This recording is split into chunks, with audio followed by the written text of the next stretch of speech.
नमस्कार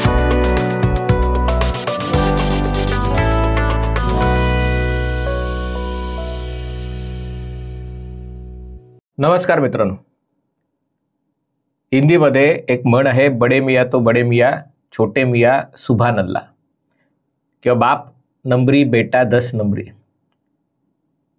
वडील आणि मुलाच्या बाबतीत मुलगा बापापेक्षा किती पुढे आहे हे सांगायला या म्हणींचा वापर झाला.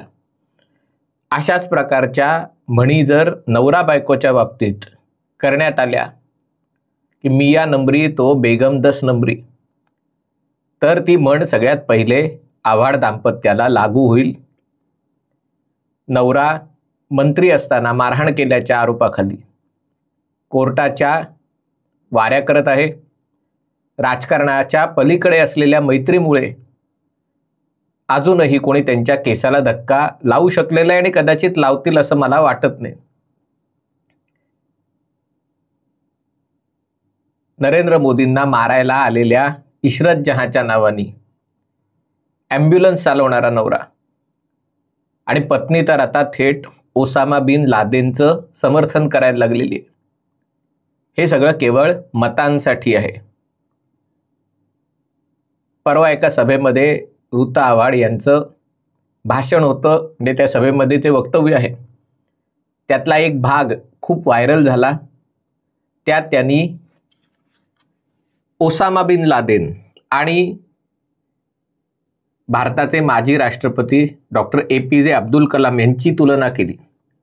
उद्धव ठाकरेंनी सचिन वाझेची तुलना लादेनची केली होती की वाझे काही लादेन आहे का. इकडे आव्हाडांनी, मिसेस आव्हाडांनी लादेनची तुलना डॉक्टर APJ अब्दुल कलाम यांच्यासोबत केली आणि वर त्यांनी स्पष्टीकरण दिलं, हे काही दहशतवादाचं समर्थन नव्हतं, हे फक्त मुलांना वाचनाचं महत्त्व कसं आहे ते सांगण्यासाठी त्यांनी हे विधान केलं होतं. त्याचा चुकीचा अर्थ काढला गेला. हे विधान ऐकणं गरजेचं आहे.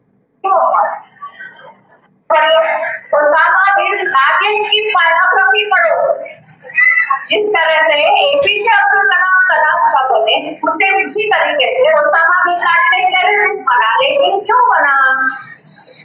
क्यों बना? पैदा इसी को नहीं बना, लेकिन क्यों बना? क्यों बना?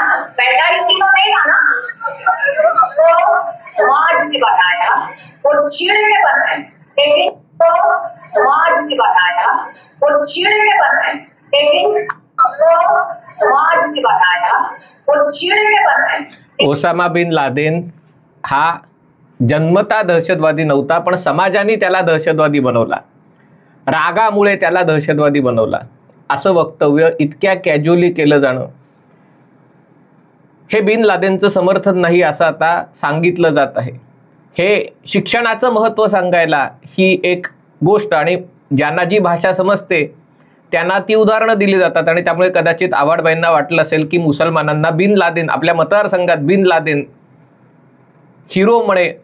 हिरोप्रमाणे त्याला वागणूक मिळत असल्यामुळे, इशरत जहान शहीद म्हणून आपल्याच मतदारसंघामध्ये इशरत जहानचा गौरव केला जात असल्यामुळे बिन लादेनचं उदाहरण दिलं तर चुकीचं काय. म्हणजे एरवी पुरोगामित्वाच्या गप्पा मारायच्या, एरवी स्त्री पुरुष समानतेच्या गप्पा मारायच्या, एरवी रूढीवादावर हल्ला करायचा, पण हे फक्त हिंदू धर्मापुरतं मर्यादित ठेवायचं. जिथे इस्लामचा विषय येतो, जिथे मुसलमानांचा विषय येतो, तेव्हा याच मूलतत्ववाद्यांना मांडीवर घेऊन फिरायचं. हे जितेंद्र आव्हाड वर्षानुवर्ष करत आहेत, आणि त्याच्यात आता ऋता आव्हाडही जर सहभागी झाले असतील. म्हणून म्हटलं, बिन लादेनची आत्मकथा त्या कशाला वाचत होत्या मला कल्पना नाही. काही बिन लादेन काही हिरो नव्हता, पण बिन लादेनची आत्मकथा त्यांनी वाचली आणि त्याच्यात त्यांना वाचून खूप दुःख झालं असावं की इतका चांगला मुलगा समाजाने त्याला दहशतवादी बनवला, रागातनं तो दहशतवादी बनला. कसला राग होता माहिती आहे तुम्हाला? बिन लादेनला कसला राग होता?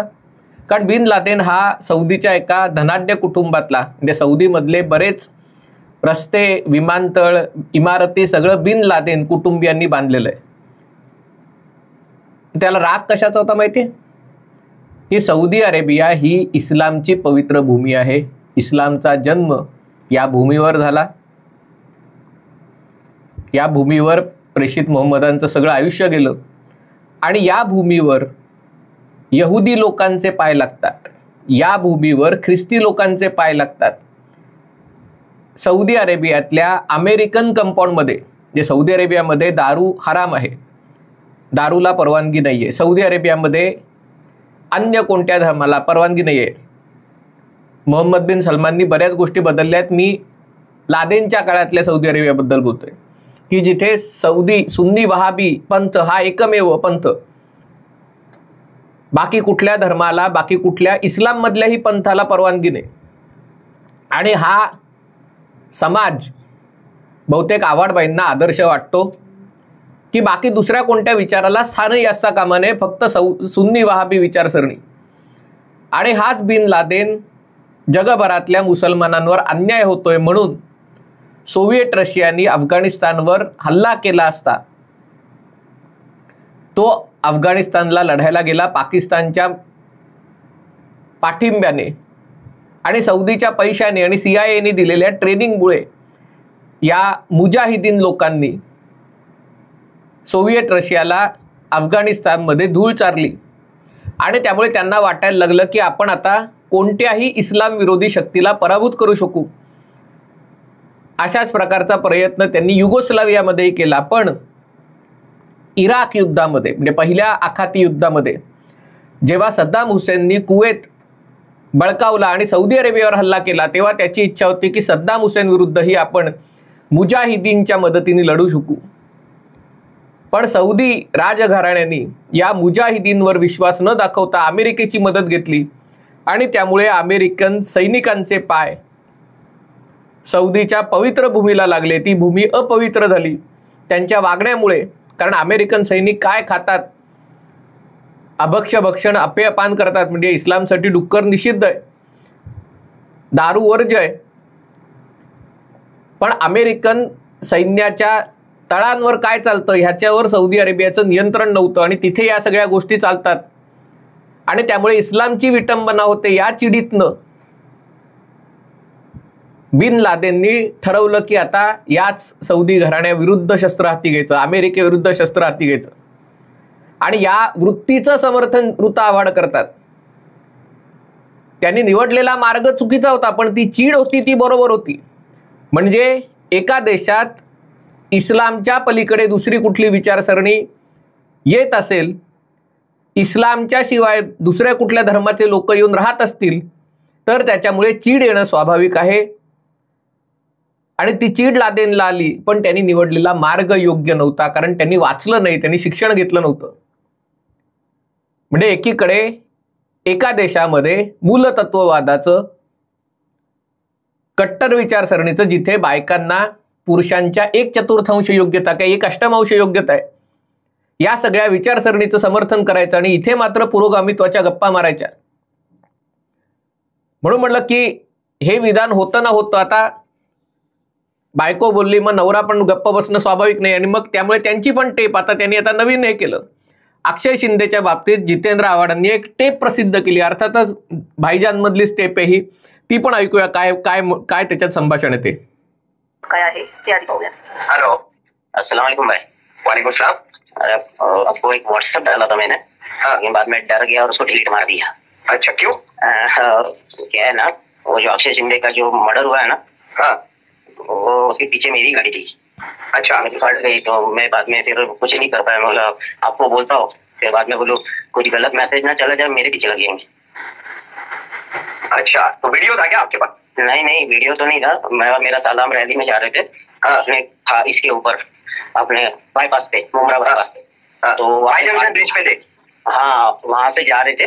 वाई जंक्शन पे हम लोग बाद में पहुंचे. इसका सब टिंग टोंग सुनने के बाद अब हम मुमरा का पहाड़ चढ़ते हैं ना, तो अपने पीछे आगे मतलब पीछे से ओवरटेक करके आई थी उनकी वैन. उसमें ऑलरेडी उन्होंने पर्दे लगाए थे सब यहाँ से. अच्छा, तो पहले उसकी गाड़ी उछली तो ठक करके आवाज आया, हमको लगा गाड़ी का पाटा बजा गया. सेकंड आवाज आई तो मैं थोड़ा डर गया, बोला कुछ तो इश्यू होगा.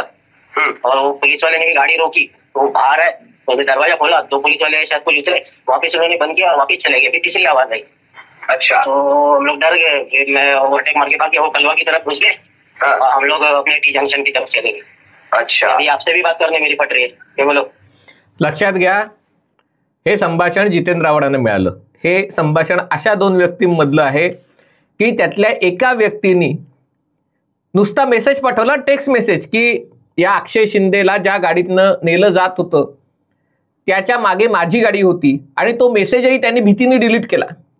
पण त्याचं ऑडिओ संभाषण मात्र रेकॉर्ड झालं. म्हणजे कमाल नाही का, ज्याला आपलं टेक्स्ट संभाषण डिलीट करावं असं वाटतं तो त्याचं ऑडिओ संभाषण रेकॉर्ड करतो. आता हे आव्हाडांनी रेकॉर्ड केलं होतं का समोरच्यांनी बोलणाऱ्यांनी रेकॉर्ड केलं होतं का ते नंतर रेकॉर्ड करून घ्यायला सांगितलं होतं. पण सांगण्याचा मुद्दा हा की जेव्हा हा प्रसंग झाला तेव्हा हेच महाविकास आघाडीचे लोक एका तासामध्ये अक्षय शिंदेला फाशी द्या म्हणून मागणी करत होते. आणि त्याच्यासाठी ज्या हिंसक जमाजमानी जो बाहेरनं आला होता बराचसा, त्यांनी रेल्वे रोको केलं, रस्त्यामध्ये धुमाकूळ घातला. या सगळ्यांचं समर्थन ठीक आहे, समजू शकतो की लोकांचा राग अनावर झाला होता. पण सांगायचा मुद्दा हा की जेव्हा एन्काउंटर झाला तेव्हा आता अशी टेप काढून त्याच्यावर शंका उपस्थित करणं, पण तरी देखील माझं असं मत आहे की जर आव्हाडांकडे ही टेप असेल, ते जर ओळखत असतील कोणी केलं, तर रीतसर पोलिसांकडे तक्रार करावी. पोलिसांवर विश्वास नाही, कारण जर पोलिसांनीच खोटा एन्काउंटर केला असेल तर मग थेट सर्वोच्च न्यायालयाकडे दाद मागावी की माझ्याकडे पुरावा आहे. पुरावा म्हणजे व्हिडिओ नाही, पुरावा म्हणजे मी माझ्या डोळ्यांनी बघितलेलं, पडदे लावलेले आणि पडद्याच्या मागे ठक ठक असा आवाज आला, आणि तो आवाज आला म्हणजे पोलिसांनीच खोटा एन्काउंटर केला. आणि आव्हाडांनी चांगल्यात चांगले वकील, कपिल सिब्बल आहेत, जरी एकही केस जिंकत नसले तरी ते वकील म्हणून यांना मिळतील. चौकशी सुरू आहे, न्यायालय त्याच्यात लक्ष ठेवून आहे. तर त्यामुळे हे जे पुरावे आहेत ते न्यायालयात सादर करावेत. जे कोणी दोषी पोलीस असतील त्यांना शिक्षा होईल. जर पोलिसांचे बोलवते धनी काही थेट मुख्यमंत्री आणि उपमुख्यमंत्री आहेत असं जर आव्हाडांना वाटत असेल तर त्यांनाही शिक्षा होईल. म्हणजे ज्यांच्या कृपाप्रसादाने ते बाहेर आहेत असं म्हटलं जातं, त्यांनाच शिक्षा करायची जर इच्छा असेल तर तीही इच्छा पूर्ण होऊ शकेल. सांगायचा मुद्दा हा की अशा प्रकारे टेप प्रसिद्ध करून लोकांच्या मनात पोलिसांबद्दल संशय व्यक्त करणं, आणि खास करून तेव्हा जेव्हा आपल्याला आठवत असेल याच काँग्रेस राष्ट्रवादीच्या काळात ख्वाजा युनूसचा अशाच प्रकारे, म्हणजे ख्वाजा युनूस तर शांतिप्रिय होता, निरपराध होता, पण त्याचा एन्काउंटर केला गेला आणि तो पळून गेला असं दाखवण्यात आलं होतं. त्याच्यासाठीच काँग्रेस आणि राष्ट्रवादी आघाडीने सचिन वाझेला निलंबित केलं होतं की त्याच्या अंडर ही गोष्ट झाली. आणि आता त्याच सचिन वाझेला राष्ट्रवादी काँग्रेसकडे गृहमंत्रीपद असताना पोलीस दलात घेण्यात आलं, कारण मुख्यमंत्री असलेल्या उद्धव ठाकरेंना कोविड काळात कायदा आणि सुव्यवस्था परिस्थिती सुधारण्यासाठी सचिन वाझेंसारख्या कर्तव्यदक्ष पोलीस अधिकाऱ्यांची गरज होती. मग तेव्हा हा एन्काउंटरचा मुद्दा जितेंद्र आव्हाडांना आठवला नाही का? तेव्हा या सचिन वाझेच्या कस्टडीत मृत्यू झालेल्या ख्वाजा युनूसची आठवण झाली नाही का? का मतांपुरती अशी आठवण होते आणि मतांपुरतं विस्मरण होतं? याचा देखील विचार करणं आवश्यक आहे. पण म्हणून म्हटलं, स्वतःचा मतदारसंघ जपण्यासाठी, पोषण्यासाठी, वाढवण्यासाठी जर लादेनचं उदाहरण द्यावंसं वाटत असेल, इशरत जहानला शहीद घोषित करून तिच्या नावाने ॲम्ब्युलन्स चालवायची वाटत असेल, तर मग आता अक्षय शिंदेलाही नायक करून, भले त्यांनी चिमुरड्या मुलींवर बलात्कार किंवा त्यांना लैंगिक त्यांचं शोषण केलं असेल तरी त्याला हिरो ठरवून, त्याला गतिमंद ठरवून त्याच्याही नावे एखादं रुग्णालय काढायला किंवा शाळा बालवाडी काढायला हरकत नाही. असं केलं तर ती आपल्या मतदारसंघासाठी आणखीन मोठी सेवा होऊ शकेल. आणि त्यामुळे त्याचा विचारही या दाम्पत्यांनी करणं आवश्यक आहे. हा व्हिडिओ आपल्याला आवडला असेल तर कृपया लाईक करा, शेअर करा आणि चॅनल सबस्क्राईब करायची विनंती. तुर्तास इथेच थांबतो. पाहत रहा MH48.